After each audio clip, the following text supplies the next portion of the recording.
Alors, chers amis, bonjour et bienvenue à ce 13e épisode du balado L'état du monde. En ma compagnie, comme toujours, mon ami Jocelyn Coulon à Montréal. Jocelyn, comment Bonjour, très bien, tout va bien. Très bien, super. Et puis, ben, vous voyez, pour les gens qui nous écoutent sur la plateforme YouTube en format vidéo, ben, vous voyez qu'il y a déjà une troisième personne qui s'est immiscée dans notre conversation. Donc, cette semaine, on a décidé de commencer l'épisode avec l'entrevue avec l'auteur Corim de la semaine. Donc, je vais laisser Jocelyn nous faire la présentation de notre invité. Et puis ensuite, on enclenchera sur d'autres discussions dans la deuxième partie de l'émission. Alors, Jocelyn, l'écran est à toi. OK, merci Jean-François. Donc aujourd'hui, effectivement, on accueille Jean Lebel, qui est professeur invité à l'UQAM, mais qui surtout a été président du Centre de recherche pour le développement international de 2013 à 2023.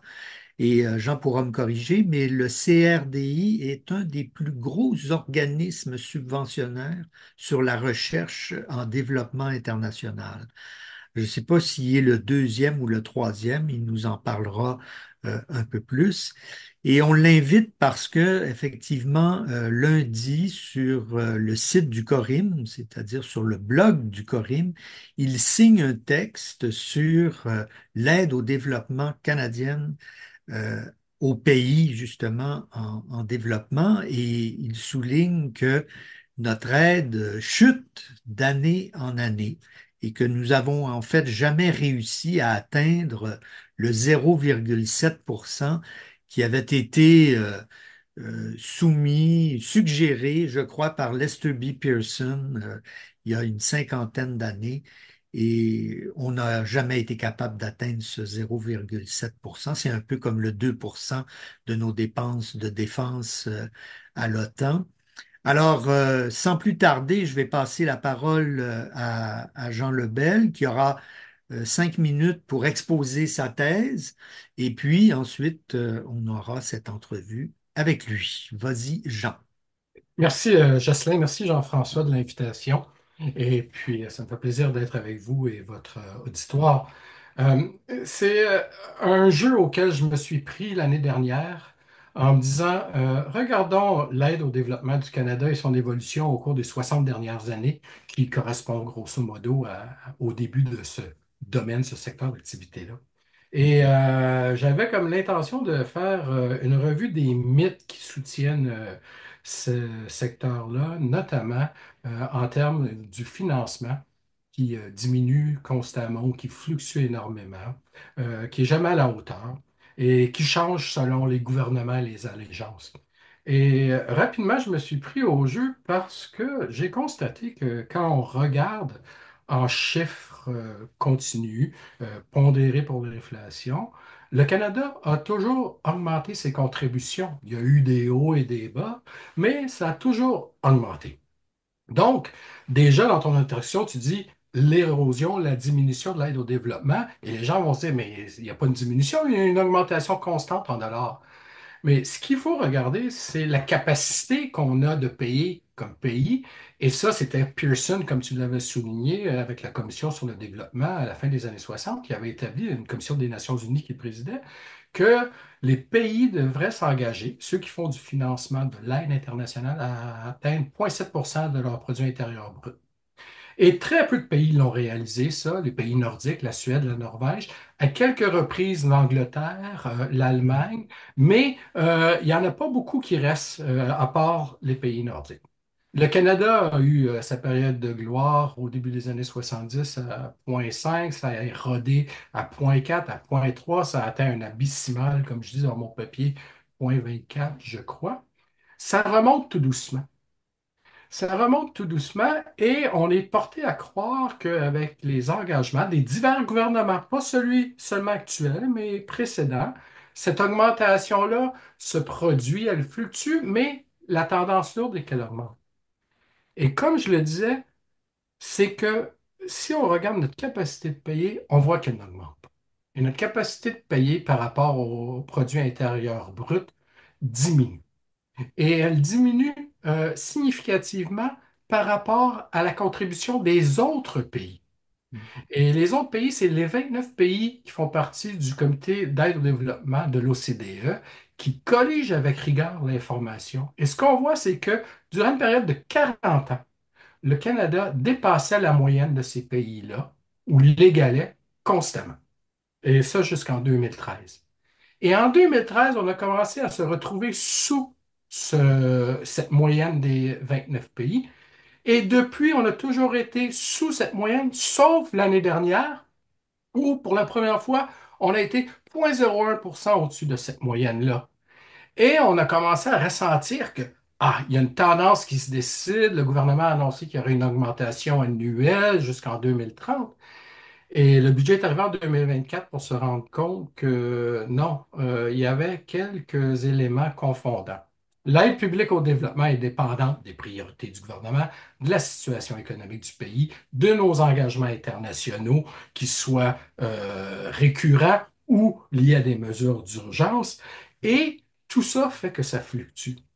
Et ce qui s'est passé dans les 2 dernières années, c'est qu'on a eu la pandémie avec des investissements massifs du Canada au niveau international pour la COVID, et par la suite des investissements massifs en Ukraine et aussi pour l'accueil des réfugiés au Canada. Parce que peu de gens savent, mais la première année d'accueil des réfugiés au Canada est considérée comme de l'aide au développement. Et c'est de l'argent qui se dépense pour des questions de développement, mais domestiquement ici au Canada.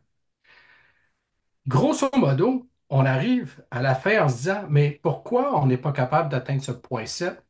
C'est un faux débat parce que personne ne l'atteint ou à peu près, comme je le mentionnais. Mhm. Et moi, ce que je suggère, c'est pourquoi le Canada, étant un pays de moyenne ampleur, avec une influence moyenne, ne regarde pas plutôt cette moyenne des pays de l'OCDE et vise à maintenir son financement à cette moyenne-là ou à le dépasser s'il a les moyens, mais ne pas se retrouver sous. Et ça, on l'a fait pendant 40 ans et on ne le fait plus depuis 13 ans. Et je trouve ça dommage. Et ça ne veut pas dire une augmentation constante des budgets de l'aide au développement, mais ça veut dire rester au cœur de notre peloton avec les pays de l'OCDE et pouvoir assurer une stabilité. Et je vais conclure avec ça parce que la stabilité et l'engagement à long terme, ce sont les deux plus grands facteurs de succès pour que l'aide au développement donne des fruits et des impacts. Je clôt avec deux exemples qui, d'après moi, sont très probants.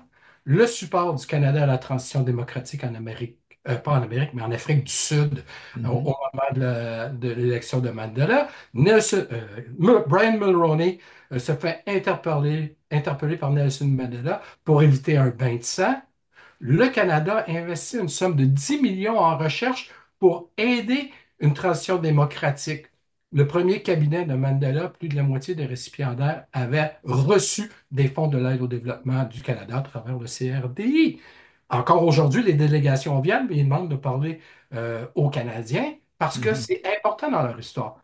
À l'autre bout du spectre, l'intelligence artificielle, un sujet dont personne n'était vraiment intéressé il y a 5 ans et où on voyait un grand impact au niveau du développement international, puisque ces nouvelles technologies-là sont souvent vendues comme étant des panacées pour résoudre tous les problèmes. Mais on ne prend pas en considération la perspective des gens dans ces pays. Mhm. Et le Canada l'a fait. Et maintenant, le Canada, à travers le CRDI que je dirigeais, a le plus gros programme d'intelligence artificielle et de développement au monde. Mhm. Alors, ces investissements-là n'ont pas besoin d'être massifs. Ils Mhm. doivent être selon la capacité du pays et aussi viser une pérennisation pour avoir des impacts à long terme. Mhm. Pourrais-tu nous donner quelques éléments chiffrés qui permettraient aux auditeurs de comprendre où se situe cette aide au développement, son ampleur, qu'elle soit canadienne ou internationale? Est-ce que le Canada, c'est 6, 7 milliards par année versus la France qui en donnerait peut-être 15 milliards, etc. Est-ce que tu peux nous tracer un petit peu un tableau de ça? Ben, on va commencer par la situation canadienne. Mhm. Le revenu national brut ou le produit intérieur brut du Canada, ce sont des subtilités d'économistes que je ne maîtrise pas totalement, mais qui disent essentiellement la même chose. Ouais. Et, 3 000 milliards de dollars. Si on Ouais, prend 7 ça nous fait 21 milliards. Présentement, le Canada contribue à peu près à hauteur de 0,3 ce qui donne environ 7 milliards, tout juste 7 milliards de dollars. OK.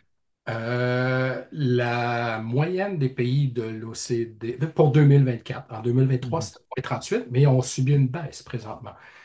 Au niveau des pays membres de ce regroupement-là de l'OCDE, l'année dernière, ça a été 0,38 du produit intérieur brut de l'ensemble de ces pays-là.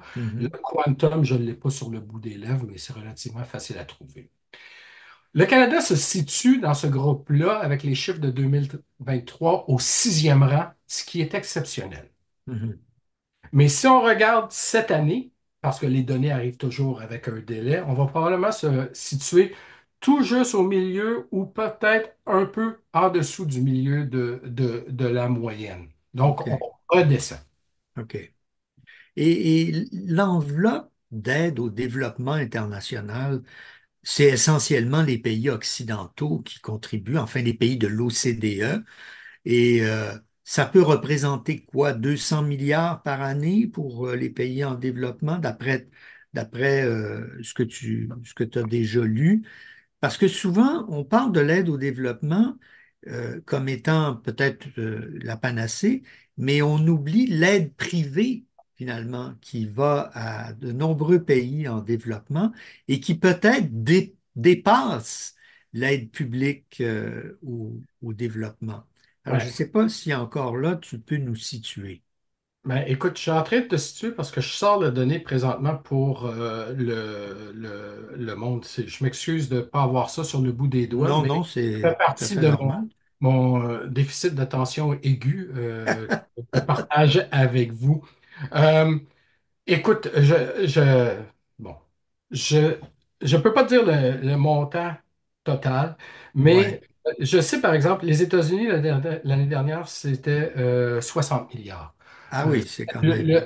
le plus gros contributeur. Si j'accumule tout ça, on doit être pas très loin du 200-300 milliards. Je m'excuse. Ouais, ouais, ouais, je pense Ouais, qu'on est là, ouais. ça fait du sens. On est à peu près à 200-300 milliards. Je n'ai pas le chiffre juste. Mais ça, c'est l'aide publique. C'est ça. C'est l'aide publique. Mais il faut aussi ajouter ce que des acteurs privés font. Et là, ça devient beaucoup plus complexe à colliger. OK. L'OCDE le fait également parce que là, vous avez les fondations privées, comme la fondation Bill et Melinda Gates, Mm. qui a un apport non négligeable, de loin supérieur à certains pays membres de l'OCDE. Et on a aussi des investisseurs privés. Au Québec, par exemple, Développement international des Jardins, qui est une filiale du mouvement coopératif des Jardins, investit de son propre argent, en plus des contrats qu'ils obtiennent, pour favoriser ce développement international dans des champs qui leur sont propres, la finance inclusive, qui touche également les questions de développement durable, d'agriculture, de changement climatique. Ah oui. Et à ça, il Donc, faut aussi ajouter des agences de l'ONU qu'on pourrait aussi qualifier comme contribution au développement international. Oui, mais ça, c'est comptabilisé dans notre aide au développement. c'est ce que Parce j'allais que dire, oui. ces agences onusiennes-là, Ils n'ont pas d'argent. on y Euh, contribue comme pays à ouais, travers notre aide au développement. L'aide au développement, c'est fascinant. Il y a l'aide bilatérale, c'est l'aide entre les pays. Mhm. Il y a l'aide multilatérale, c'est l'aide aux agences. Il y a l'aide humanitaire, c'est l'aide en situation d'urgence. ouais. Et un élément à ne pas négliger, Guy Saint-Jacques, notre ancien ambassadeur en Chine, me le rappelait hier, c'est aussi un moteur économique important au Canada parce que l'aide publique au développement est souvent administrée par des organisations canadiennes qui œuvrent à l'étranger en partenariat avec des organisations locales. Donc, c'est un moteur économique. Et moi, sur une question sur laquelle je me suis beaucoup battu durant toutes les années, c'est que l'aide au développement, ce n'est pas de la charité. L'aide au développement, c'est aussi du développement de relations internationales et éventuellement de développement d'affaires. C'est le soft power canadien d'une C'est certaine le façon. soft power canadien. Ben, tout ça, ça m'amène à ma question. Selon vous, est-ce que l'aide au développement international, la principale motivation, est-ce que ça sert à aider des pays en développement qui en ont besoin ou la principale préoccupation lorsqu'on décide de faire un don ou d'investir, c'est la création d'emplois chez nous? Auprès des décideurs politiques, qu'est-ce qui est leur principale motivation?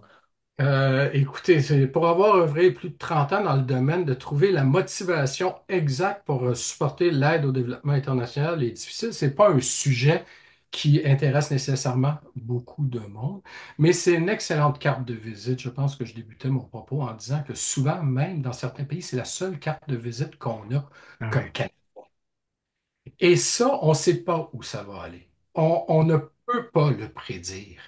Et souvent, on s'attend à ce que l'aide au développement donne des impacts à court terme, alors que le développement est une activité qui se passe sur le très long terme, pas nécessairement avec des masses d'argent, mais avec une évolution des capacités et un renforcement des gens sur le terrain pour répondre à leurs besoins et être capable de maintenir ça en place une fois que cette aide au développement disparaît, mais se traduit peut-être en occasion d'affaires ou en relation de quelconque nature. Et ça, dans ma carrière, je l'ai vu à plusieurs reprises, mais c'est extrêmement difficile de vendre ça et au public et à nos décideurs. Parce que si j'avais pu prédire l'impact des investissements que j'ai faits quand j'étais à la présidence du CRDI, ça aurait été beaucoup plus simple, mais c'est pas toujours Mhm. Ouais. prédicible. Je voudrais peut-être raconter une anecdote parce que j'ai siégé sur le bureau des gouverneurs du CRDI à l'époque où toi tu étais directeur d'un service au CRDI et on nous avait amenés, nous les gouverneurs, en Inde pour examiner comment l'intervention du CRDI pour le développement de la mangrove, c'est-à-dire ces arbres, ces plantes qui poussent dans l'eau salée, mais qui constituent une barrière naturelle qui peut, pas nécessairement arrêter les tsunamis, mais ralentir l'impact de la dégradation des sols là où les mangroves poussent. Tu me corrigeras, euh, euh, Jean, si je m'égare.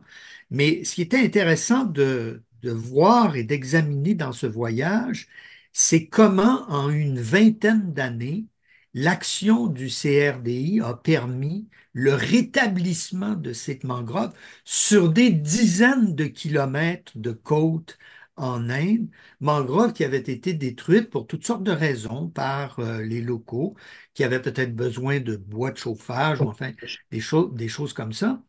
Et c'est là qu'on voit l'effet de cette aide à la recherche et au développement et qu'effectivement, on ne peut pas publiciser facilement dans un discours politique auprès des électeurs parce que ça n'a pas de, comment dirais-je, c'est pas comme creuser un puits. Creuser un puits, c'est immédiat. Mais faire pousser la mangrove sur 20 ans, c'est pas facile à vendre à un électorat. Et pourtant, ça a des effets sur des millions de personnes en Ouais. Inde. Et je ne sais pas si je peux réagir à ça, Jocelyn, Jean-François, mais on parle de l'intervention du CRDI que j'ai dirigé, mais l'aide publique au développement, c'est beaucoup plus que ça. Mhm. Et ça engage le pays avec d'autres gouvernements à supporter leur développement pour viser l'amélioration économique de ces populations-là. Et c'est un gros mandat. Et moi, une observation que j'ai faite, et c'est pas une critique, c'est une observation, et je n'ai pas de solution, c'est que il est très facile de s'engager dans beaucoup de domaines parce que les demandes sont importantes sur les politiques, sur les technocrates, et ça risque toujours de devenir un éparpillement. Et quand les ressources sont moindres, ben ça fait mal. Ça fait mal ici, ça fait mal ailleurs. Et moi, le Canada, comme puissance moyenne, souvent j'ai perçu, et c'est mon opinion personnelle, qu'on tentait de trop en faire avec les ressources qu'on avait. On Mais après ça, saupoudrait. c'est du saupoudrage ou de la fragmentation et il y a des cycles et ça change et on se retrouve finalement à pas se rendre service. Il y a d'autres pays, notamment certains pays nordiques, qui font des choix beaucoup plus pointus. Et c'est des choix qu'ils font politiquement. Moi, je ne dis pas de faire ça, mais je pense qu'on a une réflexion à faire et avec la nouvelle politique étrangère éventuelle, auquel se greffe la politique d'aide au développement international, subséquemment, on est présentement avec celle qui avait été mise en place par le ministre Bibeau, il faut se pencher sur ces choses-là. Parce que je ne pense pas que le Canada puisse se permettre avec la somme d'argent qu'on investit, à la hauteur de nos moyens, on l'espère, puisse prendre tout sous son aile. Il faut faire des Mhm. choix stratégiques. Mhm.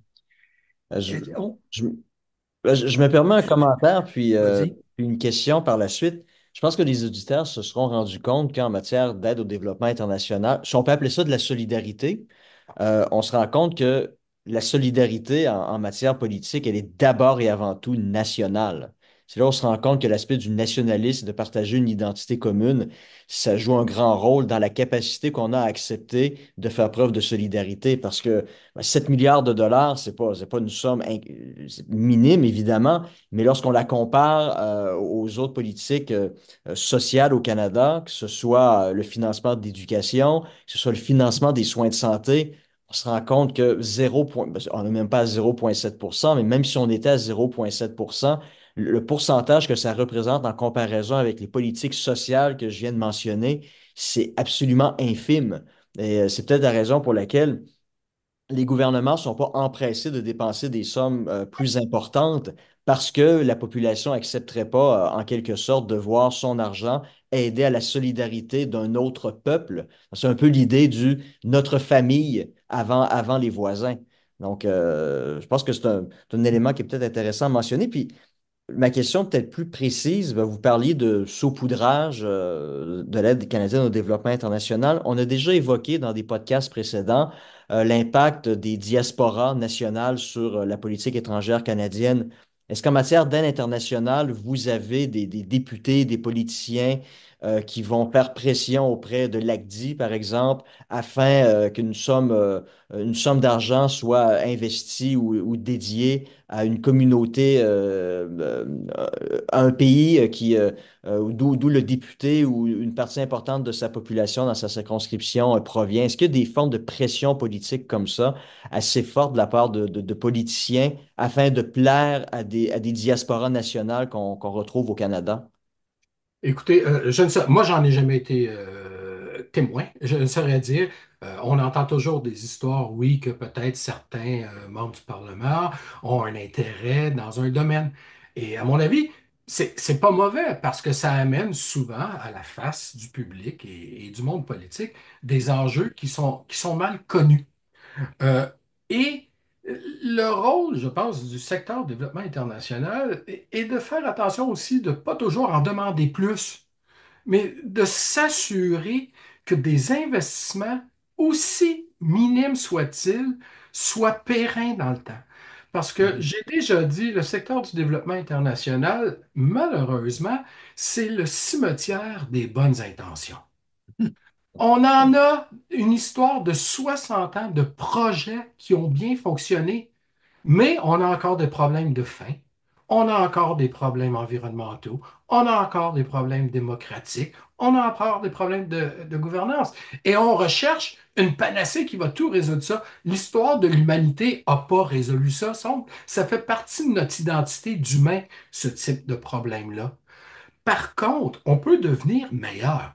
Et devenir meilleur, ça veut dire parfois, OK, ça, on sait qu'on est très bon là-dedans, on va continuer. Et on va atteindre des objectifs. Et une fois qu'on les aura atteints, ben, on regardera ailleurs. Mais ça veut dire aussi, et c'est le défi, prendre des risques.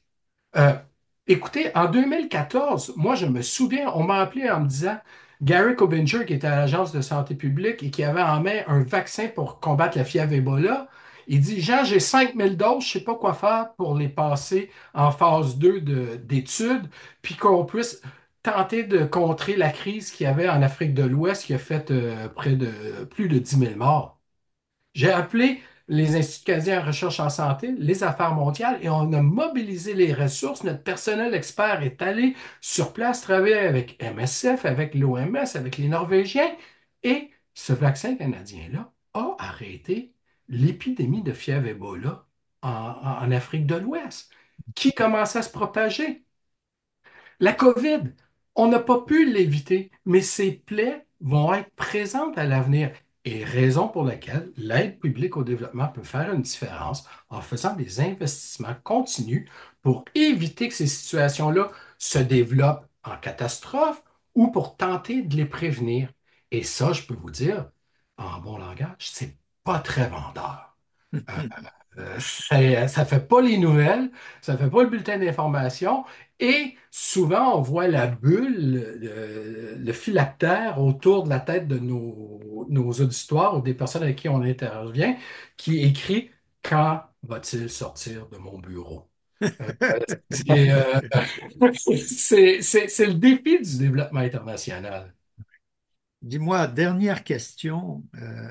Avec la montée des émergents et du Sud global, qui est de plus en plus riche, d'une certaine façon, euh, qui, qui commercent de plus en plus entre eux, parce que la dernière étude de la Brookings Institution à Washington disait que le commerce sud-sud a dépassé le commerce nord-nord. Et donc, ça veut dire que les pays en développement sont de plus en plus connectés et certainement un peu plus prospères. Est-ce qu'on va tendre vers la disparition de l'aide au développement ou elle sera toujours nécessaire? Ah, Jocelyn, tu poses des questions difficiles. Les antécédents de journalistes te suivent aujourd'hui. Voilà. Et écoute, je crois, dans, plus tôt tu disais, les pays de l'OCDE, on les connaît, mais dans le groupe des donateurs, c'est 29 pays, et là-dedans, il y a des puissances émergentes. Ah oui, La Turquie, le le Brésil, Mexique. le Mexique, qui ont des petits, le Brésil, qui ont des petits programmes d'aide au développement et qui le font à leur manière et souvent directement de pays à pays. C'est en émergence, ça croît. Mais la question fondamentale, c'est ces pays-là, qu'est-ce qu'ils font? J'ai une anecdote encore, je m'excuse de parler en anecdote, mais pour l'auditoire, ça Oui, parle. oui, ça illustre les choses. On a ici des conseils de recherche. Les scientifiques sauront que les chercheurs vont chercher de l'argent au Conseil national de recherche en sciences naturelles et génie pour poursuivre leurs travaux. Eh bien, en Afrique subsaharienne, on a fédéré 16 pays avec leurs agences, parfois moribondes, parfois inexistantes, qui ont été créées, parfois qui ont été mises à jour, pour gérer ces sommes d'argent pour la recherche, mais aussi pour faire la propre représentation auprès de leur gouvernement pour avoir des sommes dans le développement industriel et scientifique de leur pays. Mhm. Et ça fonctionne. Alors, ces gens-là, maintenant, ils ne sont pas intéressés de se faire dire, on va vous donner 5 millions pour faire ça. Ils sont intéressés à ce qu'on leur dise, on va vous donner 5 millions, maintenant occupez-vous-en bien pour que vous puissiez assurer votre développement. Et OK. ça, c'est une transformation massive si ça se poursuit. En anglais, on parle d'empowerment, euh, Voilà. d'affranchissement, mais dans empowerment, ce que les gens ici souvent ne réalisent pas, il y a le terme power et il y a un transfert de pouvoir. Et Mhm. ça, je peux vous dire, comme humain, les transferts de pouvoir, c'est extrêmement difficile. On, on a beaucoup de difficultés à le faire dans tous les domaines.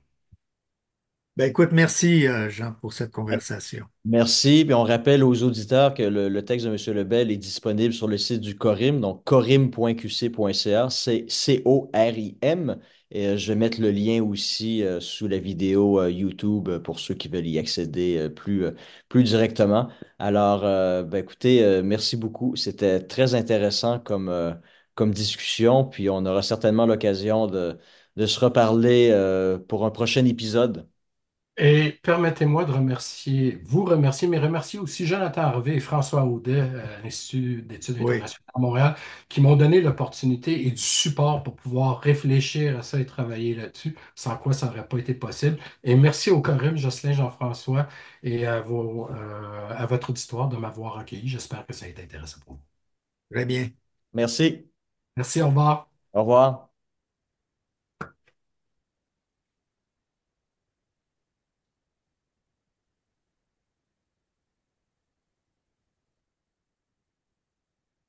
Bon, Jocelyn, je pense que tu Ouais. voulais discuter de l'Afrique. Moi, j'ai quelques petits points que j'aimerais aussi aborder, ce qui sont passés dans l'actualité internationale des derniers jours, voire même des dernières heures.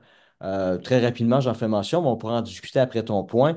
D'abord, Trump et puis la question des tarifs imposés au Canada ou au Mexique, mais aussi une menace d'imposer des tarifs beaucoup plus importants pour les pays des BRICS. Aussi, j'aimerais revenir sur le président Biden qui a accordé la grâce présidentielle à son fils. Et puis aussi au cours des dernières heures, je trouve ça assez intéressant. Vous avez en Corée du Sud, le président a imposé l'état d'urgence. Et puis, c'est un principe aussi qu'on entend, qui pourrait aussi s'appliquer d'une manière quelque peu différente en France, parce que le gouvernement français de Michel Barnier serait menacé d'une censure ou pourrait être menacé d'une censure au cours des prochains jours. Puis vous vous en souviendrez, je pense, lors de notre premier épisode, on avait discuté de la politique française et du gouvernement de Michel Barnier. Donc, si c'est le cas, le gouvernement a retenu 13 ou 14 semaines. Donc, mais avant d'en discuter, j'aimerais te laisser aborder la question de l'Afrique qui, je sais, te tient beaucoup à cœur. Voilà, alors depuis quelque temps, le Canada essaie de se donner une stratégie Afrique parce que à peu près tous les pays occidentaux et même au-delà ont des stratégies Afrique. Lorsqu'elles ne sont pas matérialisées dans un document papier, on la voit se déployer sur le terrain.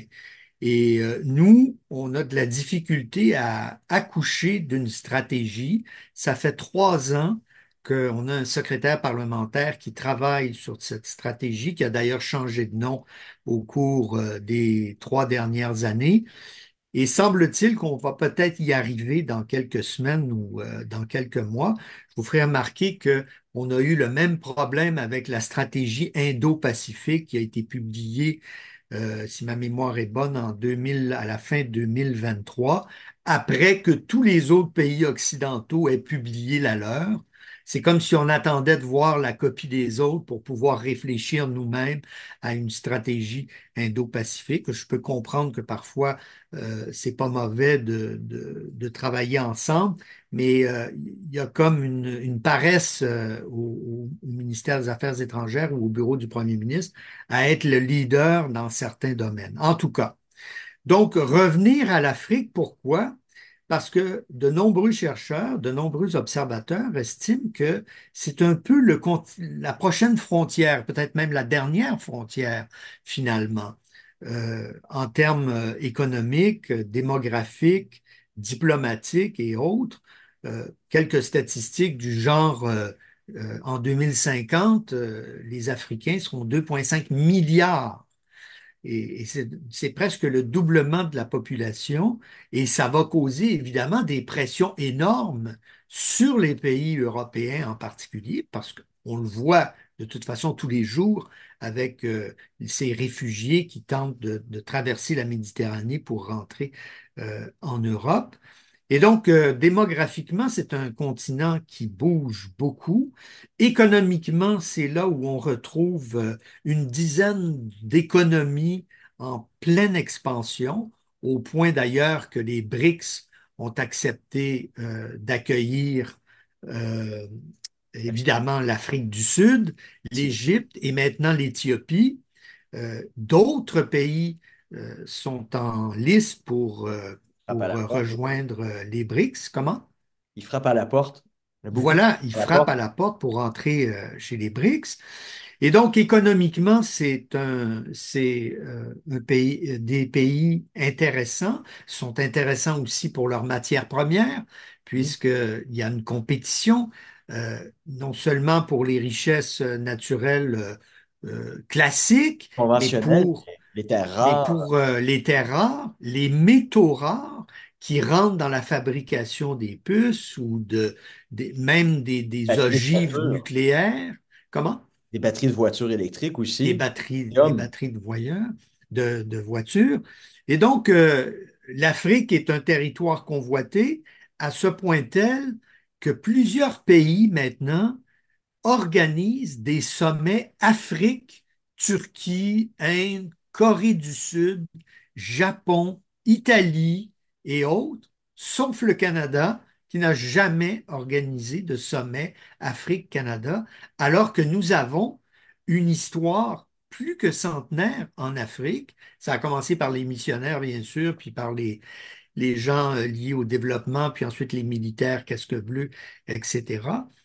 Donc, on est en retard là-dessus. Euh, Plusieurs pays, comme je le dis, organisent ces sommets et s'installent en Afrique. Évidemment, on a les anciens colons, la France et la Grande-Bretagne, mais les Chinois sont très présents en Afrique depuis une vingtaine d'années, Les au Russes point où aussi. les Russes, d'autres, Ouais. au point où le président et les principaux dirigeants chinois visitent l'Afrique tous les ans, alors que nous, on a de la difficulté à envoyer le premier ministre 3 fois en 9 ans de pouvoir. Et aujourd'hui, ces pays ont un réseau d'ambassades considérable. Si vous prenez la Turquie, elle a 45 ambassades sur 54 pays Ouais, c'est d'Afrique. ça, tu en faisais mention la semaine dernière, en Nous, comparaison avec nous, le Canada. nous, on en a 26, 27, et là a été annoncé l'ouverture de 2 missions au Bénin et en Zambie. Donc, on va se rapprocher du 30. Quand Mais même. même la Corée du Sud en a autant que nous. Un pays qui ne parle ni français ni anglais et qui n'a pas d'expérience historique avec l'Afrique comme nous, nous avons cette expérience. Mais enfin, le Canada avance. Le Canada va donc ouvrir ses missions diplomatiques. Il a nommé l'année dernière un ambassadeur auprès de l'Union africaine, ce que d'autres pays occidentaux avaient déjà fait. Euh, des partenariats vont s'ouvrir sur le plan économique, mais aussi paix et sécurité.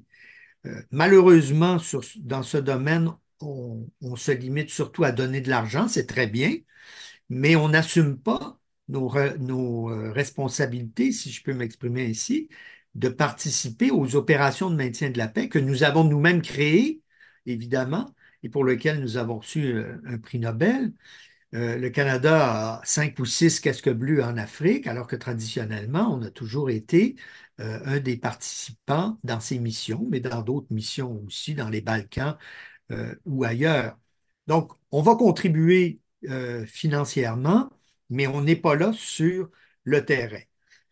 Évidemment, l'activisme diplomatique de Mélanie Joly sur l'Afrique depuis 2 ou 3 ans, et peut-être avec une stratégie qui sera publiée dans quelques semaines, correspond, comme par hasard, au fait que l'Union africaine est maintenant un membre du G20 depuis cette année et que l'année prochaine, nous accueillons le G7 en Alberta et il y a toujours un élément Afrique dans les G7. Donc, on prépare le terrain en espérant que ce n'est pas seulement une préparation, mais qu'il y aura quelque chose au bout de substantiel. Alors, voilà ce que j'avais à dire sur la stratégie éventuelle du Canada en Afrique. Ouais. Écoute, j'ai envie de te poser une question très directe.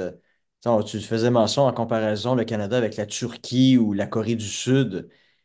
Qu'est-ce qui se passe à l'édifice Lester B. Pearson? On dirait Je que ces pense, gens-là, ils savent pas. Ils travaillent au ministère des Affaires étrangères, mais on a l'impression qu'ils ne savent pas ce qui est en train de se passer mais à l'extérieur moi, d'Ottawa. écoute, comme tu sais, j'ai été conseiller politique du ministre des Affaires étrangères, Stéphane Dion, en 2016-2017. Et j'avais comme mandat l'Afrique et de développer une stratégie ou une réflexion sur le réengagement du Canada en Afrique. J'ai pondu un document de 16 pages que j'ai remis à Dion quelques jours avant qu'il soit congédié. Évidemment, ce document a disparu, évidemment, avec le congédiement. Et je pense que le problème aux affaires étrangères, il est d'abord au bureau du premier ministre. S'il n'y a pas d'impulsion du premier ministre, le ministère va gérer ce qui est le plus facile à gérer, c'est-à-dire notre relation avec les États-Unis, Ouais. avec l'Europe et avec une partie de l'Asie. Et donc, si je retourne dans le passé, c'est Jean Chrétien qui avait mis à l'agenda du G7 de façon annuelle euh, une partie Afrique. Et il avait même consacré un fonds de 500 millions de dollars pour toutes sortes d'initiatives sur l'Afrique. On est en 2002 à Kananaskis, là même où va se dérouler, je crois, le prochain G7. Et c'est grâce à l'impulsion du premier ministre. Donc, moi, je ne vais pas jeter la pierre aux affaires étrangères parce que au bureau du premier ministre, il n'y a pas de répondant. Alors, quand il y aura un répondant, et je doute fort que ce soit M. Poilievre si jamais il est aux affaires, parce que je ne vois pas qu'il y ait un très gros intérêt chez les conservateurs pour le continent africain. Ouais. OK, merci. Ouais, très intéressant. Mais c'est ça, on a l'impression. Puis je pense que beaucoup d'anciens ambassadeurs qui ont pris la parole ont aussi ont évoqué le fait que le fonctionnement du ministère en ce moment, c'est plus ce que c'était il y a 30 ans, là. Ah, c'est sûr. Ça, il L'élément y a- réflexion a complètement. j'en ai parlé dans un livre sur le Canada à la recherche d'une identité internationale. À mon avis, on a perdu cette capacité à la réflexion autour de 2004-2006. C'est intervenu un peu au moment où les conservateurs de Stephen Harper prennent le pouvoir, parce que, mais ça avait commencé un peu avant, mais pour les politiciens, le ministère des Affaires étrangères, c'est devenu une agence d'exécution. Ouais, Alors qu'avant, c'était oui, une agence d'exécution, mais c'était aussi une agence de réflexion. ouais, C'est-à-dire que c'est là qu'on pensait à la politique étrangère avec le bureau du PM, et puis les idées s'échangeaient et on avait des diplomates de grande stature. Il faut dire qu'aujourd'hui, on favorise plutôt les techniciens, c'est ceux ça. qui sont capables de gérer une entreprise comme un ministère, comme un gouvernement, et on a mis l'accent là-dessus au détriment de la réflexion. C'est ça.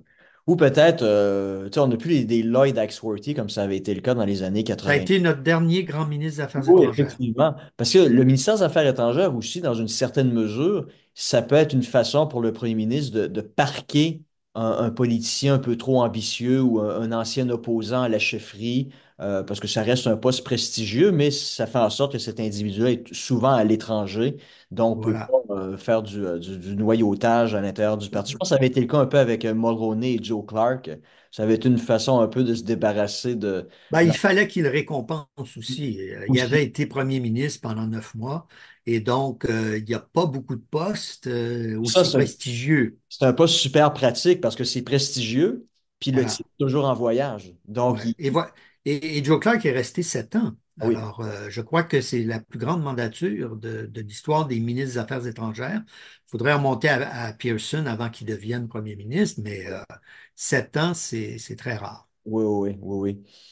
Bon, merci. Écoute, je vais Voilà. te parler très rapidement des trois sujets que j'ai évoqués il y a quelques minutes. Ben, la question des menaces du président élu Trump d'imposer des tarifs de 25% au Canada ou au Mexique. Bon, il y a eu un peu de paranoïa puis de demi-vérité qui ont été évoquées dans les médias. C'est que, bon, il y a pas, peu de médias ont fait état du fait que c'est pas comme ça 25% bing bang. C'était conditionnel au fait que le Canada et le Mexique luttent efficacement contre l'immigration illégale, puis l'importation de fentanyl dans leur pays qui passe ensuite vers les États-Unis, qui ont fait des dizaines de milliers de morts là, au cours des dernières années. C'est vraiment une crise là, aux États-Unis. Donc, on s'entend que c'était pas une menace comme ça, sortie de nulle part. On vous impose 25 pour aucune raison. C'était conditionnel au respect de deux grandes problématiques Hmm. sur lesquelles Trump avait aussi été élu, là. Donc, ce premier aspect, mais je sais pas, qu'est-ce que tu as pensé, toi, de la visite de Trudeau à Mar-a-Lago, à la résidence personnelle de Trump? Certaines personnes ont dit que c'était humiliant, d'autres personnes ont dit que ben, c'était ce qui devait être fait, puis au final, il s'en était plutôt bien Ben, sorti. oui, oui, c'était nécessaire. Il s'en est bien sorti. Et d'une certaine façon, c'est humiliant. Et pourquoi c'est humiliant? Ben parce que on va voir le patron. Ouais, Et le patron, ben, c'est le président des États-Unis. Et on a la politique de notre géographie. On n'a pas d'autres grands partenaires. Si on avait suivi ce que Pierre Elliott Trudeau avait lancé dans les années 70, c'est-à-dire la diversification de notre économie, de notre commerce, de nos relations diplomatiques, on l'a fait un peu avec la reconnaissance de la Chine, etc. Mais on n'a pas réussi à diversifier notre économie et notre commerce au point de pouvoir dire au président des États-Unis, vous n'êtes qu'un des acteurs ouais, de notre relation économique et commerciale tout à internationale. fait. Mais on est toujours à 75% de dépendance commerciale avec les États-Unis. On n'a pas réussi en 50 ans. C'est facile à comprendre. Le marché est là, c'est confortable. Vous êtes un homme d'affaires au Québec, vous vendez toute votre production aux Américains. Ben, pourquoi aller s'échiner à découvrir, à explorer de nouveaux marchés ailleurs, ce que font les autres pays? Ah Je oui, crois qu'on est un des rares à avoir cette structure commerciale dans le monde. hyper-dépendance. Alors, on a ce voisin au sud et sur le plan commercial, donc, on est pieds et poings liés. Et imagine, sur le plan militaire, on n'a aucune espèce Non, de marge de manœuvre. non. Donc, tout à l'heure, il y avait un grand débat, est-on le 51e État Oui, américain? Ben, c'est sûr qu'on est le 51e État américain, mais on ne le sait pas. Il s'agit de regarder, il s'agit de regarder la notre dépendance économique. dépendance. Ah oui. Et le dernier traité de libre-échange nous interdit de signer un traité de libre-échange avec la Chine, alors que l'Australie et la Nouvelle-Zélande ont un traité de libre-échange avec la Chine. Alors, si on n'est pas le 51e État de fait, ben on l'est de facto. Oui, non, c'est un bon point. Puis aussi, le fait, moi, j'ajouterais que en termes de diversification économique, c'est que clairement, envers les États-Unis, on n'a pas de levier. Donc, quand le boss à Non. Washington ou en Floride nous fait des menaces comme celle-là, ben, on se déplace un peu la queue entre les jambes, puis on peut même se faire dire, désolé, il n'y a pas de chambre chez moi, tu vas devoir aller passer la À nuit l'hôtel. à côté. Non, en termes d'humiliation, ça, c'est un message c'est plutôt direct, mais ça, on n'a pas de levier économique par rapport aux États-Unis. Donc, on peut se faire dire par les États-Unis, oui, on va vous imposer 25 de tarifs douaniers, mais nous, si on pouvait dire en retour, très bien, mais nous, par contre, en matière d'exportation de terres rares, de minéraux précieux, ben, on va aussi vous imposer 25 de tarifs. Vous voulez jouer à ce jeu-là? Ben, ça se joue à deux. Quand les deux partenaires ont des leviers comme ceux-là, ça force le respect et des relations un petit peu plus égalitaires, qui est clairement pas le cas à Ouais. l'heure actuelle. Ouais. Puis bah, écoute, pour rester sur le cas des États-Unis, ben, t'as vu que Joe Biden a donné sa grâce présidentielle à son Et fils oui. qui était accusé de différents crimes, possession illégale d'armes à feu notamment. Tu sais, bon, ça fait partie des prérogatives du président. Il peut accorder sa grâce à n'importe quel criminel. Trump l'avait fait aussi là, avant de quitter la présidence en 2021. Il avait même évoqué l'idée de se donner une grâce préemptive qui Oui. couvrirait à peu près toutes ses actions. Bon, les tribunaux avaient dit que ça ne fonctionnait pas nécessairement comme ça. Mais tu sais, moi, une petite réflexion personnelle.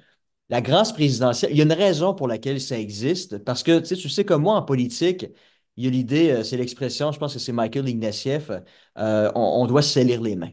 You need to get your ouais. hands dirty. Parce que le réalisme fait en sorte que des fois, ça peut être malheureux à dire, mais quelquefois, on doit devoir ordonner, par exemple, la torture de certaines personnes parce que les circonstances l'exigent.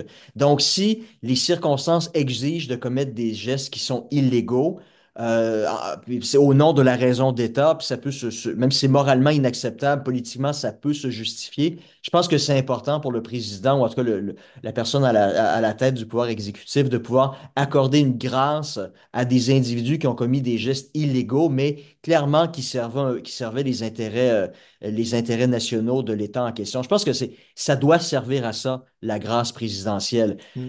Ça ne doit pas servir là, à gracier des membres de sa famille qui sont accusés de crimes de droit commun, là. Je pense que là, c'est vraiment une ligne qui a été franchie. Puis moi, je trouve ça difficilement acceptable. D'autant plus que Biden avait dit dans un tweet fameux qui circule maintenant sur tous les réseaux sociaux, No one is above the law. Personne est au-dessus de la loi. Et là, les gens ajoutent, sauf Hunter. Sauf le Voilà. c'est vraiment, c'est très mauvais. Ben, tu Il y a eu sais, des précédents dans le passé, mais vraiment, là, ça, on peut le comprendre dans une relation paternelle, mais ouais, sur le plan mais politique constitutionnel, ma foi, c'est c'est un pas ma chef d'État. Et puis, ça vient alimenter, encore une fois,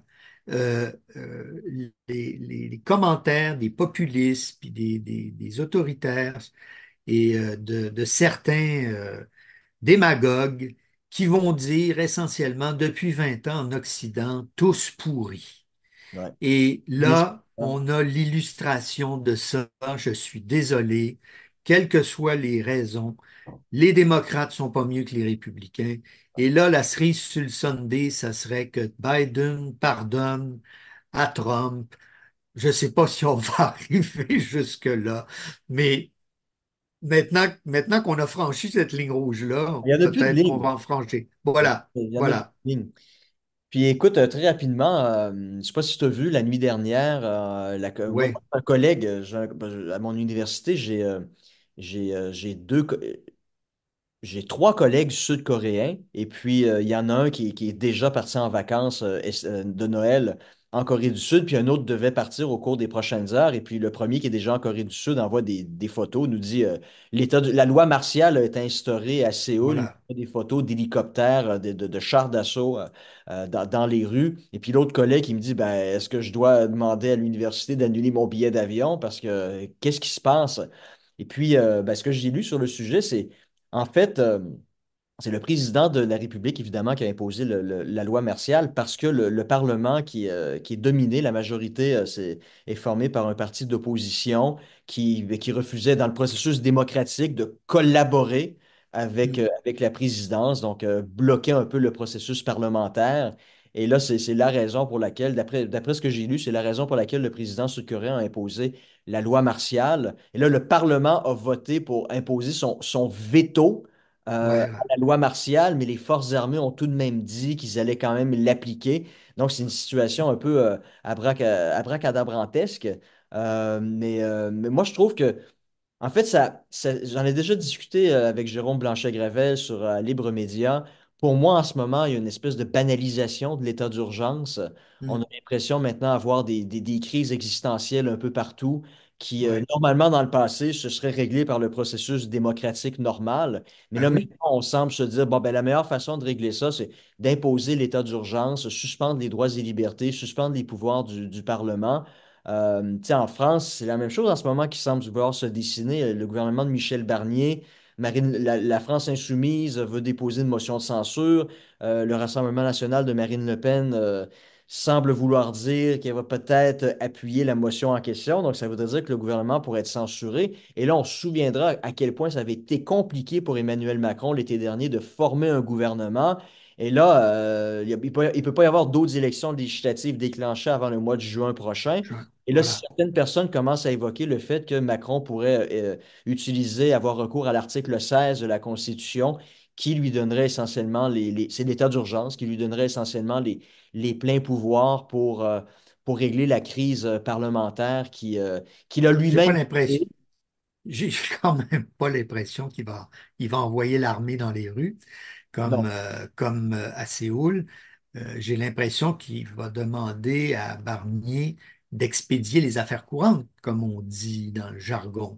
Oui, Et oui, le gouvernement aura démissionné, mais c'est pas parce qu'il a démissionné qu'il peut pas continuer à exercer exactement. les responsabilités. Peut-être qu'il peut pas lancer de grands projets, etc. Gabriel Euh, Attal était resté de facto premier ministre de la... voilà, Il est pendant resté peut-être plusieurs semaines, ça. Et finalement, l'échéance n'est pas si loin que ça. C'est dans 6 mois, hein. Le mois de Oui, c'est juin, ça. c'est dans 6 mois. Il rapproche. Donc, j'imagine qu'en Corée du Sud, et là, je ne connais pas les affaires constitutionnelles dans ce pays, il y a déjà eu des élections législatives cette année. Est-ce que le président aurait pu dissoudre Oui. le Parlement et lancer de nouvelles élections en disant à la population, j'ai besoin d'une majorité au Parlement pour gouverner, parce que Puis en, le puis en- problème, c'est là. puis en faire une Maintenant, question. d'accuser ses opposants d'être des Ah oui, Nord-Coréens oui, oui, c'est ça. infiltrés, ben là, je pense qu'on verse dans l'absurde total, là. Oui, c'est ça. Et le président semble avoir perdu les pédales complètement, mais enfin, on va voir, ça, c'est un ongoing story, comme on dit. Oui, c'est ça. Mais c'est ça. Dans une situation, normalement en démocratie, lorsque vous avez des tensions comme ça, une cohabitation qui ne fonctionne pas très bien entre le Parlement et l'exécutif, ben, le président dissout et en fait une Voilà, question de confiance. En fait, peut dire un peu à la De Gaulle, écoutez, là, je vous demande là, de me donner une majorité et vous voilà, comprendrez que si ce n'est pas le cas, ben, je vais devoir prendre des décisions qui s'imposent. Donc, lire entre les lignes, je vais démissionner. ouais, À un moment ouais. donné, la crise, elle doit se dénouer par des voies constitutionnelles normales. Mais j'ai l'impression, en fait, pendant, tu sais, après les attentats de Charlie Hebdo, le Bataclan, la France a été gouvernée sous régime d'état d'urgence pendant 2 ans. Ensuite, pendant la pandémie, l'état d'urgence sanitaire aussi. Tu as peut-être vu aussi John Kerry qui est évoqué aussi dans le contexte là, la crise climatique, Ouais, la nécessité là, d'imposer des mesures similaires à une forme d'état d'urgence. Moi, c'est ça. Moi, je trouve que c'est un pattern dans c'est les cette dérive, ouais. occidentales, c'est on banalise quelque chose qui est dans les faits. Historiquement, c'est les Romains qui ont inventé ce principe-là de l'état d'urgence, la dictature romaine. Mais à l'époque, c'était utilisé dans des cas extrêmement rares, c'était Mhm. utilisé des contextes très, très, très précis. Et puis lorsqu'ils y recouraient, c'était quelque chose de très grave. Mais là, j'ai l'impression maintenant que c'est devenu presque banal. Il y a une crise, j'ai Ouais. un problème. Suspendons les droits et libertés de tout le monde, puis c'est la manière la plus efficace de parvenir à nos fins. Moi, je trouve ça. Alors, là, tu as un beau sujet pour la semaine prochaine là, que tu pourrais développer quasiment sous forme éditoriale Oui, oui, oui, ben oui, pourquoi pas. Ben, je vais être de retour à Astana la semaine prochaine. Donc, j'ai 30 heures d'avion pour penser, pour réfléchir à tout pour ça. réfléchir à tout ça, puis répondre un petit texte. Donc, ben écoutez, OK. merci d'avoir été avec nous pour ce 13e épisode. Et puis, on va vous revenir la semaine prochaine pour un 14e épisode. Et, je le mentionne comme ça, on va aussi faire une revue de l'année de la politique internationale.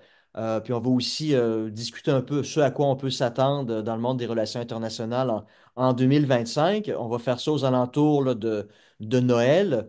Et puis, ça va être avec un invité spécial, un invité très, très, très spécial. Puis, vous allez vraiment adorer cet épisode-là. Donc, je ne fais que vous titiller. Je ne vous donne pas plus de détails à ce sujet-là.